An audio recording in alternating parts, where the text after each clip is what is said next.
Endişe oturayım, biz kandayımız.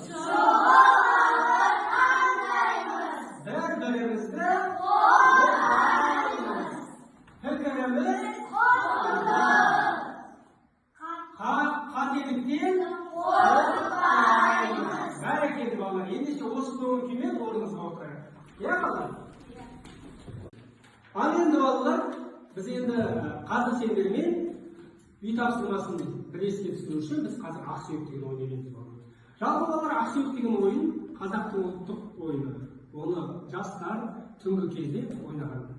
Ендеше бүгін қазір осы ақсүйекті пайдаланып отырып, біз қазір үй тапсырмасын да бағып пысықтап өтейік.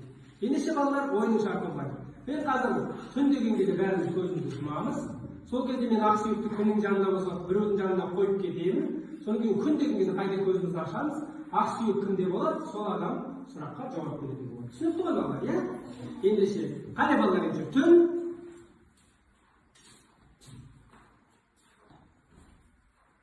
күн ал балалар.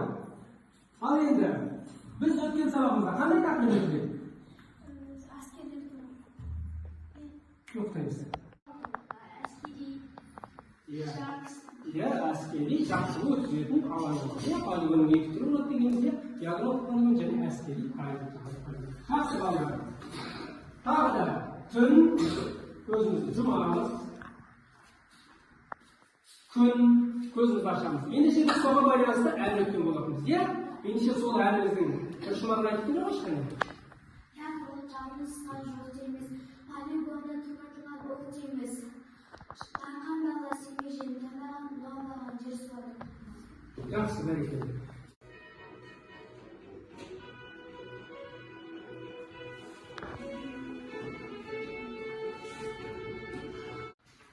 Екранға көңілге қарап, бүгін енді спиралға түсіріп балаларымыздың алдағы жаңа тақырыбымызды қандай тақырып өтеді екенбіз, соны еске түсіріп. Қане, оқып көрейік сөздерді.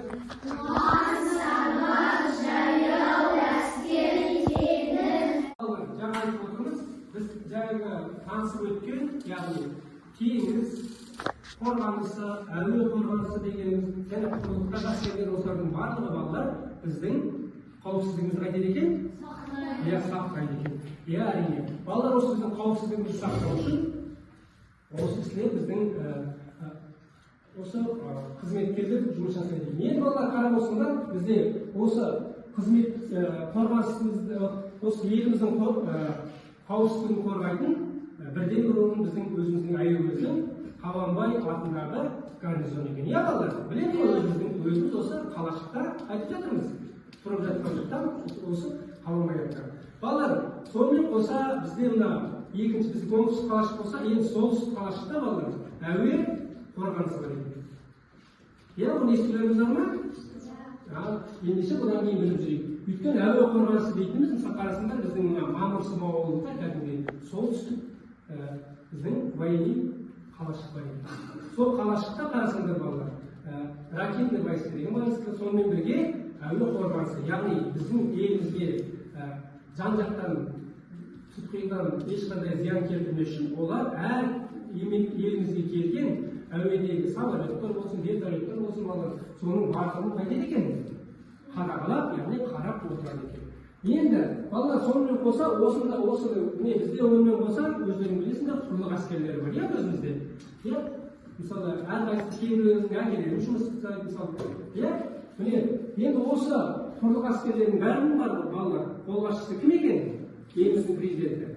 Қасым-Жомарт Тоқаев. Иә балалар, ендеше осы Қасым-Жомарт Тоқаев біздің еліміздің бас қолбасшысы болды. Иә балалар, ендеше осыған байланысты балалар біз бүгінгі тақырыбымызда осы тақырыбымыз балалар ел қорғауға әзірміз деген тақырып екен. Біздегі әндер бар екен. Қазір көреміз. Біз жаңа айтып өттік, бізде қорғаныста көптеген адамдар бар. Соның ішінде бізде шекара қызметіне арналған бізде осындай ән бар екен, астында қызмет бар.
Sözün жазған ақын аталардың Мұзафар Әлімбаев деген аталар. Ол кісі балалар жазушысы, балалар барлық көптеген әңгіме жүргізді. Сонымен бірге оның әнін жазған осы әнін күн сайын Қорқабаев деген аталар болды. Ол кісі мына талдықорғаннан енді қарап отырсаңдар балалар міне ел қорғауға әзірміз. Мысалы біздің қазір жаңа балалар басында танысып өттік. Біздің ел қорғап жүрген біздегі қазір әскери адамдар, енді олардың мысалы болашақтағы орнын басатын кім? Яғни кішкентай өздеріне. Ендеше міне осы жерден бастап айтатын қасында айғайда да тоңбаймыз, аптапқа да төземіз. Яғни балалар, аптап деген нәрсені білеміз ғой не екенін? Аптап деген сөз? Ыстық деген сөз. Жақсы, түнде де жол барлаймыз, суда еркін жүземіз. Түсінікті. Балалар, ары қарай бұл шақта кішкентайымыз қазір біз. Бұл шақ деген қай шақты айтып, не айтып тұр бұл шақта? Қазіргі уақытын айтып, қазіргі кішкентай болсақ та ел қорғауға әзірміз. Түсінікті. Ары қарай балалар. Біз отанды сүйеміз, біз отанға адалмыз. көк байраққа иеміз, қалай жасық боламыз. Жақсы. Енді қалай жасық боламыз деген. Жасық деген сөз түсінеміз бе? Жасыққаны деген жасқаншақ болады. Яғни сондай біз көгілдір туға ие болып ел қорған үшек ешқандай қайтпаймыз дейді. Жасқаншақ болмаймыз дейді. Ендеше балалар, міне осыған байланысты біз қазір балалар. Қазір әр үйренеміз. Әннің алдында балалар біз 7 дыбысты білеміз ғой. Одан тоға дейді. Ал сол 7 дыбысты оңға солға орындап көреміз. Мысалы міне.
Мен бірінші қағып қойып жүрген, сосын қайтараймыз. Яғни шөліне қайда екен, созамыз. Бірге қағып қойып, бірге қағып.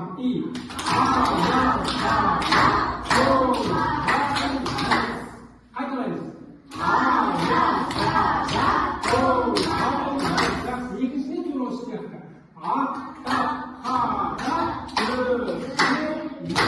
Жақсы. Алғанен осы екеуін айтып көрейік қане бірге сөзінен.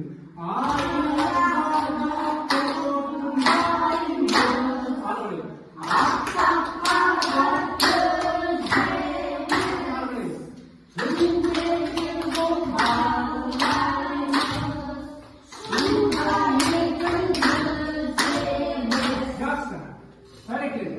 Енді осыны балалар, жаңағы әуенде қосылып балалар, бірге орындап көрейік.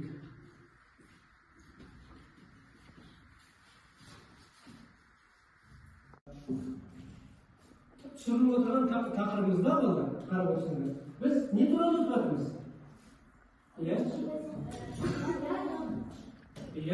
Отанымызды қорғау туралы, отанымызды. Жақсы. Енді отан қорғаған кезде балалар, біздің отанымызды қорғайтын қандай әскери жасақтар бар екен? Кім айта алады? Шекарашылар, одан басқа? Әуе әскері, теңіз әскері, одан кейін құрлық әскерлер, бәрекелді жақсы балалар. Міне қарасаңдар, осындай әртүрлі жасақтардан құралғаннан кейін біздің еліміздің қайтып тұр екен? Тыныштығын сақтап, яғни қауіпсіздігін сақтап жүрген балалар. Міне, ендеше балалар, бүгінгі сабағымызда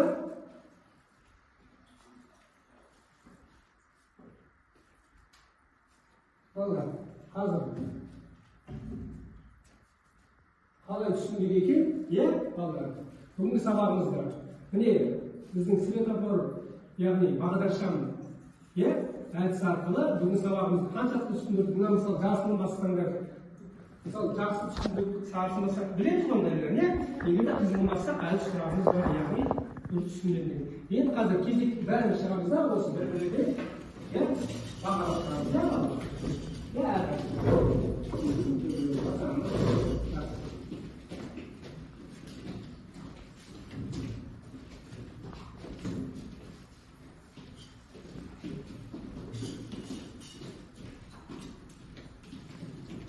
жақсы балалар. Жақсы. Ендеше балалар, бүгінгі сабақ сендерге сондай түсінікті болған екен. Ендеше балалар, бүгінгі сабақ несінен қызық болды деп ойлаймыз бізге? Не болды? Қандай нәрселер ұнады бізге?